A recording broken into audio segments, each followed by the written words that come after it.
Hello student, I am going to explain you the last part of chapter light. Case 1 object at infinity. यदि किसी object को infinity position पर रखा जाता है तो इमेज कहाँ फॉर्म होगी। अब इस डायग्राम के थ्रू देखेंगे। एक ऑब्जेक्ट रखा गया है ए इन्फिनिटी में रखा गया है, उससे दो पैरेलल रेज आ रही है। पहली जो पैरेलल रे आएगी वो प्रिंसिपल एक्सिस से आएगी, तो जो प्रिंसिपल एक्सिस के पैरेलल रे आती है रिफ्रैक्टेड होने के बाद फोकस से वो रिफ्रैक्टेड होती हुई जाती है। दूसरी जो रे आएगी वो ऑप्टिकल सेंटर से आएगी और ऑप्टिकल सेंटर से आने वाली रे उसी वे से सीधी चली जाती है। दोनों जो रिफ्रैक्टेड रे जिस जगह पे जिस पॉइंट पे इंटरसेक्ट होगी उस जगह पे इमेज का फॉर्मेशन होगा। अब यहाँ इमेज का जो फॉर्मेशन हो रहा है वो कहाँ हो रहा है, F2 पे हो रहा है। अब इसके बाद देखेंगे कि इमेज जो बनी वो किस टाइप की है, उसका साइज क्या है। Image is at second principal focus of the lens. यहाँ जो इमेज बन रही है वो सेकेंड प्रिंसिपल फोकस पे बन रही है, रियल और इन्वर्टेड बन रही है। जैसे आप मिरर में जब फेस देखते हैं तो कैसा होता है, एग्जैक्ट आपके जैसा होता है, मतलब वो रियल है। और इन्वर्टेड है मतलब आपकी जो इमेज है और आपका जो फेस है एक दूसरे को सुपर इम्पोज करता है। यहाँ ऑब्जेक्ट लिया था ए, तो जो इमेज फॉर्म होगी वो A' होगी। हाईली डिमिनिश्ड का मतलब होता है कि जितना बड़ा ऑब्जेक्ट हो उसके कंपेरिजन में जो इमेज फॉर्म होगी बहुत छोटी होगी। Case 2 object is held beyond the 2f1।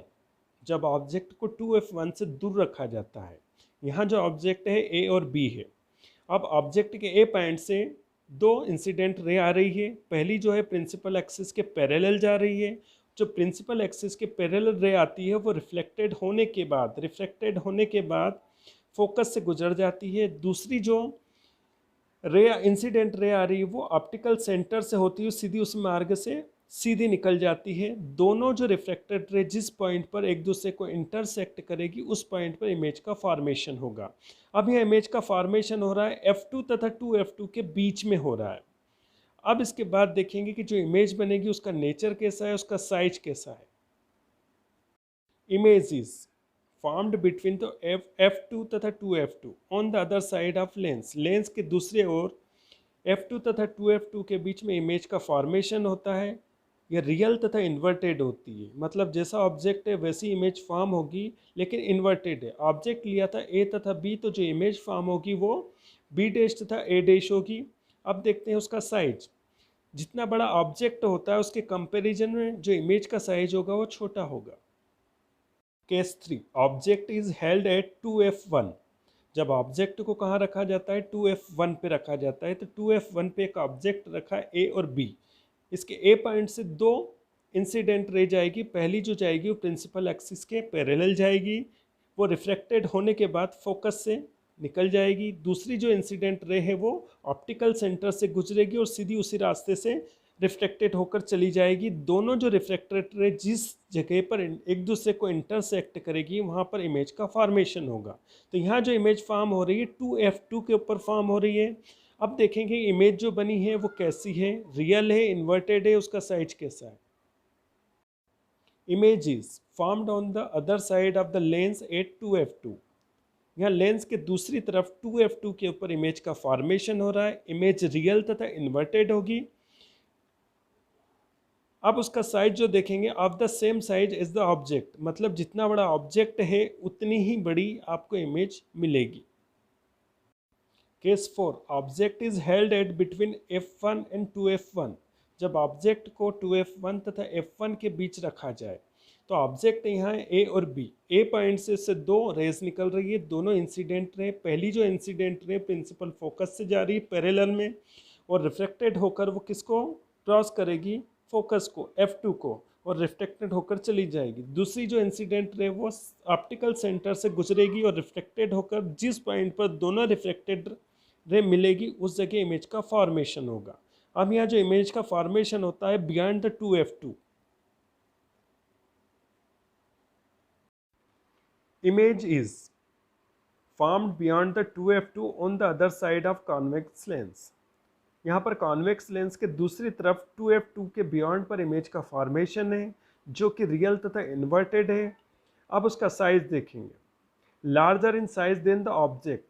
जी हाँ, ऑब्जेक्ट जितना बड़ा है उसके कंपैरिजन में जो इमेज है वो बड़ी है। Case 5, object is at F1। जब ऑब्जेक्ट को F1 पे रखा जाता है तो F1 पे एक ऑब्जेक्ट है A और B। इसके A पॉइंट से दो इंसिडेंट रे जा रही है। पहली जो होगी प्रिंसिपल एक्सिस के पैरेलल जाएगी, जो रिफ्लेक्टेड होकर F2 से क्रॉस करती हुई निकल जाएगी। दूसरी जो है ऑप्टिकल सेंटर से जा रही है और रिफ्लेक्शन के बाद पीछे की तरफ चली जा रही है। ये दोनों रिफ्लेक्टेड रेज जो होती है आपस में एक दूसरे को इंटरसेक्ट नहीं करेगी। अब देखें कि इमेज की पोजीशन क्या होगी, उसका नेचर क्या है और उसका साइज क्या है।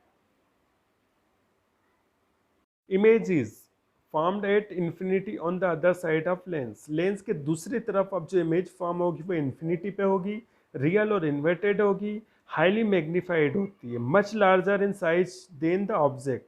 मतलब साइज बहुत छोटा होगा लेकिन इमेज उसके कंपैरिजन में बहुत बड़ी होगी। Case 6, object between C and F1। यहाँ एक ऑब्जेक्ट को C तथा F1 के बीच में रखा गया है। ऑब्जेक्ट है A और B, इससे दो इंसिडेंट रे निकलेगी, पहली प्रिंसिपल एक्सिस से पैरेलल तथा दूसरी ऑप्टिकल सेंटर से क्रॉस करती हुई जाएगी। दोनों रिफ्लेक्टेड होने के बाद एक दूसरे को इंटरसेक्ट नहीं करेगी, बल्कि ऐसा लगेगा कि जिधर ऑब्जेक्ट रखा है उधर की साइड ये दोनों इंसिडेंट रे एक दूसरे को इंटरसेक्ट करती हुई नजर आ रही है। मतलब यहाँ पर जो इमेज फॉर्म होगी, जिधर ऑब्जेक्ट रखा है उस साइड पर ही इमेज का फॉर्मेशन होगा। Image is formed beyond F1 on the same side of the lens as the object is। यहाँ पर जो इमेज का फॉर्मेशन होगा F1 के बियॉन्ड मतलब दूरी पर होगा, लेकिन जिधर की तरफ ऑब्जेक्ट रखा है उधर की तरफ ही इमेज का फॉर्मेशन होगा। वर्चुअल होगी एंड इरेक्ट होगी। वर्चुअल का मतलब आप इसको देख नहीं सकते, केवल इमेजिन कर सकते हैं।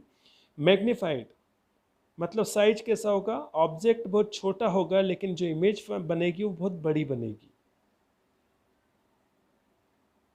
Lens formula, the relation between the focal length small f of lens, object distance small u and image distance small v is called lens formula।